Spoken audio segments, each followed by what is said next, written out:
So I clicked on links for Odysee and BitChute. When I heard him give his little speech the other day, it sounded like one of those speeches where there are too many asterisks, indicating that there was going to be a big an amendment, a codicil to the his statement where he said where he said the mandate.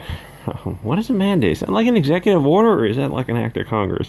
Where he said the mandate was going to be all over the place, and I thought, yeah, I bet it doesn't apply to your executive branch. He says, no, it applies to the executive branch. I'm still thinking to myself, asterisk. I bet it doesn't. I bet there's going to be some exceptions, and it comes out today. Oh, members of Congress and their aides are exempt from Biden's vax mandate. I got the funny feeling when I heard it yesterday. Like, there's a lot of people who work in the executive office and in the Fed who are not fans of this. So to say it's a mandate, like, you're going to get people going on strike or otherwise causing a kerfluffle, a fracas and a fray. So members of Congress and their aides are exempt, thanks Terry Pratchett, from Joe Biden's vaccine mandate for federal workers. Since his executive order applies to federal workers in the executive branch, members of Congress and staff from the legislative branch are exempt. Shocking. So how many people are we talking about? Requiring vax against the WUFLU for feds and contractors who work for the feds. The Osaka Department of Labor to issue an emergency order requiring businesses with more than 100 employees to ensure their workers are vaccinated or tested on a weekly basis. Although there are religious exemptions or health exemptions allowed.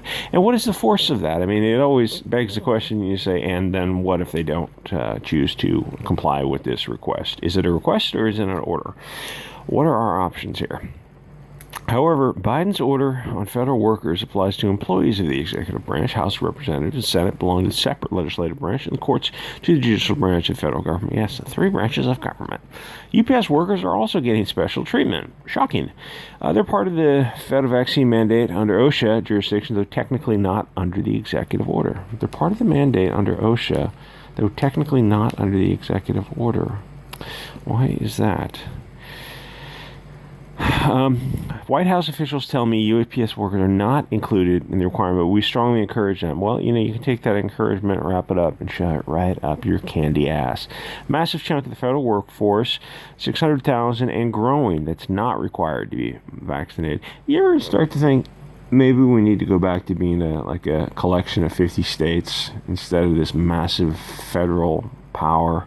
Like, maybe the Fed has just grown too powerful. We need to go back to the states' rights, like being 50 distinct states, not this insane.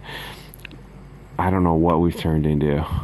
We've turned into this where we have a puppet whose strings are pulled by the man behind the curtains. These Soros and Rothschilds types, these billionaire bankers are pulling this guy's strings.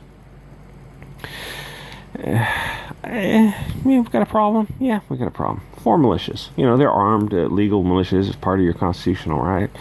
Form those militias. Don't advocate illegal acts. Don't allow anyone in your militia to advocate illegal acts. But form militias.